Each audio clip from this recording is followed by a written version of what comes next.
Hey there, and welcome to Brada Tales. Tonight, we bring you a chilling collection of horror stories set against the soothing sound of rain. Before we dive into suspense, drop a comment and let us know where you're watching from and what time it is for you. If these stories send shivers down your spine, don't forget to like, share, and subscribe. Get comfortable, let the fear slowly take over, and tell us if you enjoy this kind of storytelling. Now sit back and relax, we're about to begin. When my grandmother died, the news struck me like distant thunder, soft at first, then gradually overwhelming. I hadn't visited her in nearly a decade, but our bond remained, hidden away like an old photograph that occasionally catches your eye. As her sole surviving heir, I inherited her vast property, a deteriorating estate concealed in a remote pocket of coastal Maine, away from curious neighbors and modern conveniences. The estate had a name that few remembered, Ravenwood Manor. It sounded like something from those old horror novels I devoured during my university days, but the reality proved even more peculiar. The manor had weathered centuries, situated on a cliff overlooking the turbulent, fog-shrouded ocean that extended endlessly. The villagers nearby, as I would eventually discover, refrained from discussing it.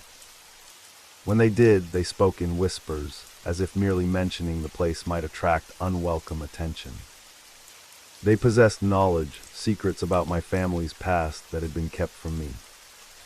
But that didn't concern me.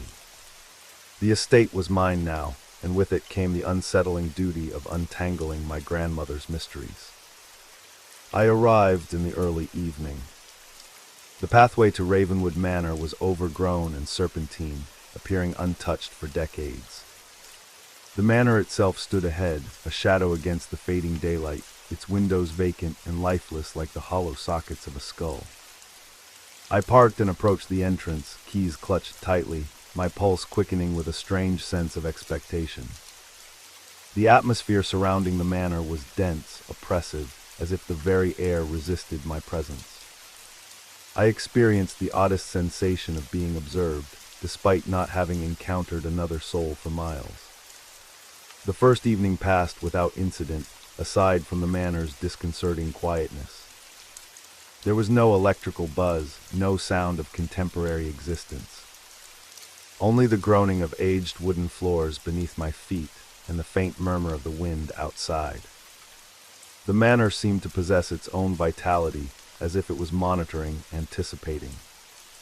I conducted a brief exploration, but fatigue overtook me, and I resolved to continue my investigation the following day. The primary bedroom was expansive but neglected, and despite the stale odor, I found myself drifting into sleep almost instantly. However, that slumber was brief. At some point during the night I awakened, completely alert, every fiber of my being tense. It was that feeling when something feels wrong, but you can't identify what. The manor was too silent. And then I heard it. A soft, rhythmic tapping noise, like someone gently knocking on a door somewhere deep within the manor. I sat upright, straining to listen. The sound originated from below, somewhere beneath the floorboards. It was deliberate and measured, like the ticking of a timepiece. But there was no clock in the manor, at least none that I had discovered.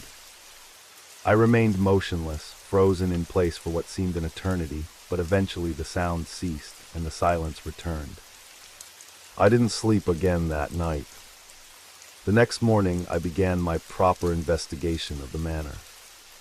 The daylight did little to alleviate the oppressive atmosphere, but I persevered, determined to comprehend this place. The manor was filled with remnants from another era, antique furniture, dusty portraits of long-deceased ancestors, and books. Countless books.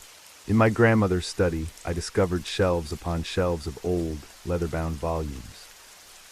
Most were in Latin, some in languages I couldn't identify. But what truly captured my attention was a small, locked drawer in her desk. It took time to locate the key, hidden behind a loose floorboard, but when I finally opened the drawer, my heart skipped a beat. Inside were several yellowed manuscripts, covered in my grandmother's intricate handwriting. They appeared ancient, fragile, as if they might disintegrate at the slightest touch. I carefully unfolded the first one, attempting to decipher the strange symbols and diagrams. There were passages written in English, but much of it was incomprehensible, like some coded language only she understood. The writings described a hidden chamber, concealed beneath the manor. A buried crypt, as she called it, that had been sealed for generations. My blood ran cold as I continued reading, realizing this was no ordinary crypt. According to the manuscripts, it was a sacred space, a shrine to something far older than any human civilization. The more I read, the more disturbed I became. My grandmother had been involved in some dark, esoteric practices, things that shouldn't exist beyond nightmares. But the curiosity was irresistible. There was something about her description, a sense of urgency, almost a plea for discovery. It was as if she wanted me to find it, to continue the quest she had initiated. I spent the following days searching the manor thoroughly, looking for any indication of the entrance to this hidden crypt. The manuscripts provided vague clues, mentioning certain architectural peculiarities and cryptic phrases like the raven's flight and the eye beneath the hearth. It was on the fourth night that I finally discovered it. In the grand hall, beneath an elaborate carpet that had been there for generations, I found a trapdoor. It was small, nearly invisible, but it perfectly matched the descriptions from the manuscripts. My hands trembled as I lifted the old, iron ring and pulled the door open. A foul, musty odor wafted up from the darkness below, and I recoiled, stepping back momentarily to collect myself. There was a ladder descending into the abyss, and without allowing myself time to reconsider, I climbed down. The air grew colder the deeper I went, and the silence was overwhelming, interrupted only by the occasional drip of water echoing in the distance. At the bottom, I found myself in a narrow stone corridor. The walls were damp, covered in moss and strange markings that I couldn't interpret. But I knew I could sense that I was getting closer. The manuscripts had mentioned a ritual, a ceremony to open the crypt. I didn't know what that involved, but as I ventured deeper into the underground labyrinth, I began to notice subtle clues. Remnants of old altars, symbols carved into the stone, and what appeared to be ancient offerings left to decompose. The narrow stone corridor seemed endless, its oppressive silence broken only by the faint drip of moisture seeping from the ceiling. My flashlight beam flickered, and I could feel the weight of the air pressing down on me, as if the very earth above was watching, waiting for me to retreat. But I couldn't. I was too deeply entrenched now, too immersed in the madness my grandmother had left behind. After what felt like hours of walking, the tunnel widened into a small chamber, its walls adorned with ancient carvings that glistened with dampness. At the center of the room was what could only be described as an altar, though its twisted, inhuman design defied any sense of sanctity. The stone was cold and black, etched with symbols that pained my eyes if I gazed too long. Strange relics, bones, feathers, and objects I couldn't identify were scattered across its surface, as though left as offerings to some unseen deity. And then I saw it, another manuscript, carefully placed at the base of the altar, as though awaiting my arrival. My hands trembled as I picked it up, the old paper crinkling beneath my fingers. The writing was hurried, frantic.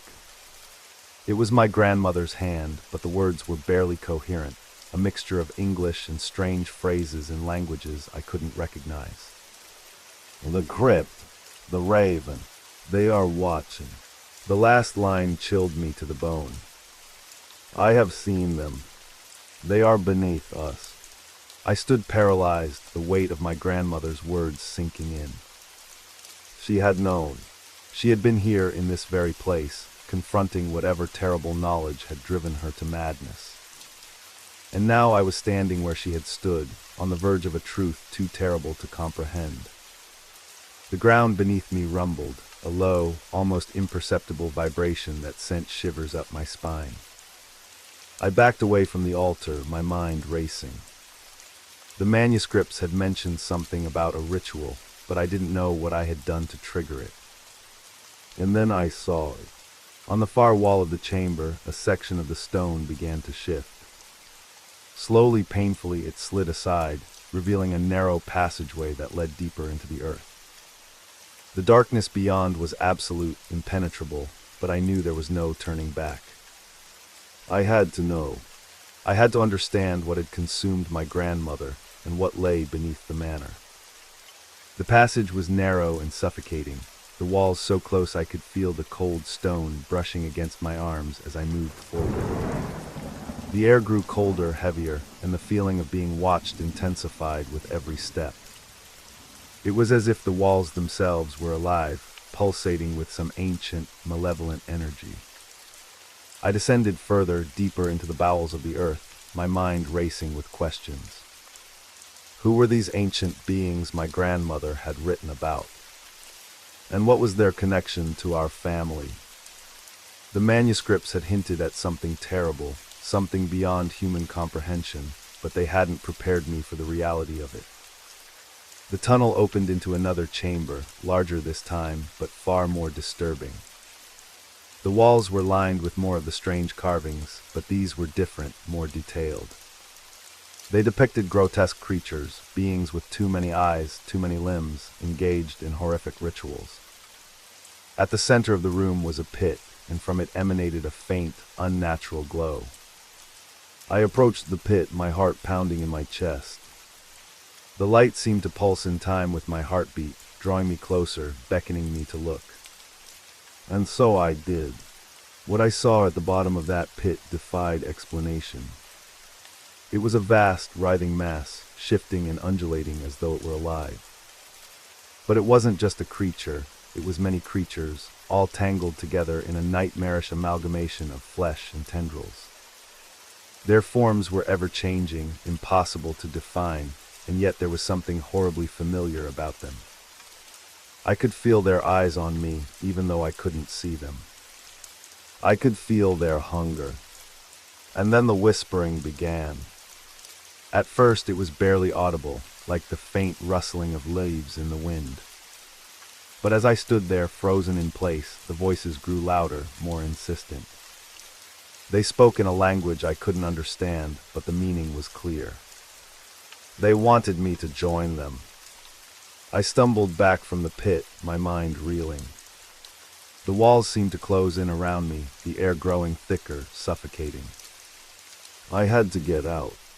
I had to escape before it was too late. But as I turned to leave, the ground beneath me gave way, and I fell into darkness. I don't know how long I was unconscious, but when I awoke, I was no longer in the chamber. I was lying on cold, damp stone, and the air around me was thick with the stench of decay. My body ached and my head throbbed with pain, but the worst part was the silence. The whispering was gone, replaced by a void so complete it felt like the world itself had vanished. I struggled to my feet, my legs unsteady, and looked around. I was in another part of the underground complex, but this one was different. The walls were smooth, polished, and the ceiling was far higher than in the previous chambers. And then I saw it. At the far end of the room stood a figure, a woman, or what used to be a woman. Her back was to me, but I could see the tattered remains of a dress clinging to her skeletal frame. Her skin was pale, almost translucent, and her hair hung in thin, matted strands. She didn't move, didn't react to my presence. But I knew who it was. It was my grandmother. I approached cautiously, my heart pounding in my chest. As I got closer, I could hear her whispering, her voice barely audible but unmistakable. She was repeating the same phrase over and over, in a language I couldn't understand. When I was just a few feet away, she turned to face me. Her eyes, if they could still be called eyes, were black, empty voids, and her mouth twisted into a grotesque grin. Her skin was stretched tight over her skull, and her bones jutted out at unnatural angles. But it was her. It was my grandmother. And then she spoke. The truth. It was never meant for us. The words sent a chill down my spine, and I stumbled back, my mind racing. What had happened to her? What had she become? Before I could react, the ground began to shake, and the walls of the chamber started to crumble. The air grew thick with dust, and I could hear the sound of something massive moving beneath the earth. The creatures in the pit, they were coming. The walls continued to tremble, dust falling in thick clouds around me as I struggled to stay on my feet. My grandmother, if that's what she truly was, stood motionless, staring at me with those hollow, empty eyes. But I had no time to contemplate what had become of her. The earth was shifting beneath us, and the pit, the creatures, were getting closer. The air was thick with a palpable sense of dread. I could feel it like an invisible force pressing down on me. I had to escape, but the passageway through which I'd entered was now blocked by fallen stones, trapping me in the chamber with whatever my grandmother had become. I looked around, desperately searching for another way out. The chamber seemed to stretch on forever, its walls lined with more of those impossible carvings, creatures and symbols that made my stomach churn. And then I saw it. At the far end of the room, half hidden behind a crumbling wall, was a narrow staircase leading downward. Without hesitation, I ran toward it, my heart racing. The ground beneath me shook with every step, and the sound of something massive, something alive, echoed from below. I didn't know where the staircase led, but anywhere was better than here. The stairs were steep and uneven, carved from the same cold, black stone as the altar above. They descended deeper and deeper, twisting and turning in ways that made no sense, as though the very architecture of this place defied the laws of nature. The air grew colder, and I could feel the weight of the earth pressing down on me from all sides. Finally, the stairs opened up into another chamber, much smaller than the one above. The walls here were smoother, polished to a sheen that reflected the dim light emanating from the strange symbols etched into the floor. In the center of the room stood a massive stone door, its surface covered in intricate carvings of avian figures and otherworldly beings. And then I saw it, the key. It was embedded in the door, a strange, twisted object made of metal that seemed to shimmer in the dim light. Without thinking, I reached for it. The moment my fingers touched the key, I felt a jolt of energy shoot through my body, as though the very air around me had come alive. The symbols on the floor glowed brighter, pulsing in time with my heartbeat. And then, with a low, grinding sound, the stone door began to open. Behind it was darkness, an abyss so deep that even the light from the glowing symbols couldn't penetrate it. But there was something else, too. A sound, faint at first but growing louder with every passing second.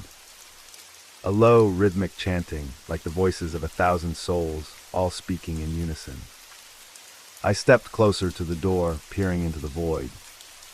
The chanting grew louder, more insistent, as though it was calling to me, beckoning me to step through. And against my better judgment, I did. The moment I crossed the threshold, the door slammed shut behind me, plunging me into total darkness. The chanting continued, echoing through the void, and I could feel the ground beneath me shifting, as though I were standing on the back of some enormous, slumbering beast. I fumbled for my flashlight, my hands trembling, and when I finally managed to turn it on, the beam barely cut through the thick, oppressive darkness. I could see only a few feet in front of me, but what I saw made my blood run cold. The walls of the tunnel were alive. They pulsed and writhed as though made of living flesh, and from them protruded hundreds, no, thousands of eyes, all watching me, unblinking. The chanting grew louder, more frantic, and I could feel the eyes boring into my soul, judging me, weighing me. I wanted to run, to turn back, but there was no way out. The door was gone, and the tunnel stretched on into infinity. I had no choice but to move forward, deeper into the heart of whatever nightmare my grandmother had uncovered. As I walked, the ground beneath me grew softer, more pliable, as though I were walking on the flesh of some enormous creature. The air grew thick with the stench of decay, and the chanting became a deafening roar, shaking the very walls of the tunnel. And then, without warning, the tunnel opened up into a vast cavern. The sight that greeted me was beyond anything I could have imagined. The cavern was enormous, its walls lined with towering pillars of black stone, each one etched with more of those strange, otherworldly symbols. At the center of the cavern was a massive pool of black, viscous liquid, and above it hovered something. It was impossible to describe, its form shifting and changing with every passing second. At times it appeared humanoid, but then it would twist and contort into something far more grotesque, with too many limbs, too many eyes. It was as though it was made of the very fabric of nightmares. And then it spoke, not in words but in thoughts that burrowed into my mind like parasites, planting themselves deep in my subconscious. "We have been waiting for you." I stumbled back, my mind reeling. This thing, it was what my grandmother had found. It was what had driven her mad. And now it had me. "You are the last of your kind," it continued, its voice echoing in my mind. "The last of the bloodline. Your fate was sealed long before you were born." The ground beneath me began to tremble, and I could feel the walls of the cavern closing in. The creature's form twisted and writhed, its many eyes watching me, judging me. I wanted to run, to scream, but my body wouldn't obey. I was frozen, trapped in the grip of something far older, far more powerful than I could ever comprehend. And then I saw it, the same symbol that had been etched into the manuscripts, the same symbol that had haunted my dreams since I'd found my grandmother's drawer. It was carved into the floor beneath the creature, glowing with an unnatural light. The chanting grew louder, more frantic, and I could feel the weight of the creature's presence bearing down on me. I was nothing to it, just a pawn in some ancient game that I couldn't begin to understand. "It is time," the creature whispered, its voice like the rustling of countless wings. "Join us." The ground beneath me cracked, and I felt myself falling, plunging into the black, viscous pool below. The liquid was cold, suffocating, and I could feel it wrapping around me, pulling me deeper into the darkness. And then everything went black. When I awoke, the first thing I noticed was the silence. The deafening roar of the chanting voices, the writhing shapes gone. I was back in my grandmother's study, lying sprawled on the floor, the manuscripts scattered around me like fallen leaves. For a brief moment, it felt as though I had been returned to reality, as though the nightmare had been just that, an illusion. But then I felt it. The weight of the knowledge. The realization that what I had seen was not some hallucination or fevered dream, but the truth, the terrifying truth that had been buried beneath this manor for generations. I struggled to my feet, every muscle in my body screaming in protest. The study looked just as it had when I'd first found the drawer, but something was different now. The air felt heavier, the shadows deeper. And I could still feel it, that presence, lurking just beneath the surface, waiting. The pit was real. The creatures were real. And they were coming for me. I glanced at the drawer, the manuscripts, and then at the door leading back to the hidden passage. The temptation to flee surged through me, to lock the door and walk away from this place forever. But I knew it wouldn't matter. The pit could not be sealed, not by me. I was the last of the bloodline, the last heir to a legacy I never wanted, and the creatures. They had chosen me for a reason. But why? What was it about my family, about my grandmother, that had tied us to this dark force? The words the creature had whispered echoed in my mind. "You are the last of your kind. Your fate was sealed long before you were born." Suddenly a thought struck me, a realization so chilling that I nearly collapsed under its weight. It wasn't just the creatures that were waiting for me. It wasn't just about their escape, their return. It was about something far worse. I was meant to take her place. My grandmother hadn't just been researching these beings, she had been working with them, perhaps even serving them. The strange rituals, the carvings, the pit, it all pointed to one thing, a pact. A pact that had kept these ancient entities at bay, hidden beneath the earth, slumbering until the time was right. And now, with my grandmother gone, they needed a new conduit. A new connection to the world above. That was why I had been chosen, not to fight them, not to escape them, but to become their servant. Just as my grandmother had been. The thought made me recoil in horror, but deep down, I knew there was no escaping it. The bloodline, the knowledge, it had been passed down to me, and with it came the responsibility to keep the pact alive, to ensure that these creatures remained trapped beneath the earth. But how could I possibly do that? I looked around the room again, searching for something, anything that could give me a clue. The manuscripts, the strange symbols, the carvings, they had to hold the answer. Somewhere in my grandmother's research, there had to be a way to strengthen the seal, to prevent the creatures from rising again. But then another question crept into my mind. What if that was never the plan? What if the pact had never been about containment? What if it had always been about release? What if my grandmother had been working to bring them back, to awaken them fully, and my role, my purpose, was to finish what she had started? My heart raced as I considered the possibility. Everything I had seen, everything I had experienced, it all pointed to one horrifying conclusion. I was not just the last of the bloodline. I was the key. The symbols, the pit, the creatures, they had been waiting for me, waiting for the final piece of the puzzle to fall into place. And now that I was here, now that I had uncovered the truth, there was no turning back. I took a deep breath, my mind racing.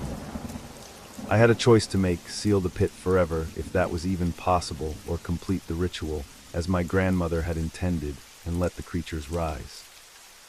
But as I stood there, staring at the manuscripts, I realized something else. The creatures were not the only danger.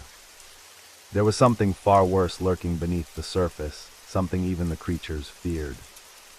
I could feel it pulling at the edges of my consciousness, whispering to me in a language I could barely comprehend. The pit wasn't just a prison. It was a door, and I was standing on the threshold, the key in my hand. I felt a wave of nausea wash over me as the full weight of my predicament settled in. I was not ready for this. I didn't know how to stop what was coming, and I wasn't sure I wanted to. The power, the pull of that ancient force, it was intoxicating. I could feel it in my bones, in my blood. I was connected to it in ways I didn't understand. But then I remembered my grandmother's eyes, the empty, hollow stare that had greeted me in the cavern. That was my fate if I gave in. That was what awaited me if I followed the path laid out for me. I turned toward the door, my mind made up. I didn't know how, but I was going to stop this. I would find a way to seal the pit, to break the cycle, to end the bloodline if I had to. But as I reached for the door, I felt something cold wrap around my wrist.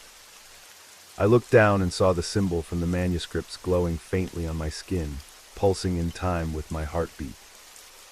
The pact had already been made, and there was no escape.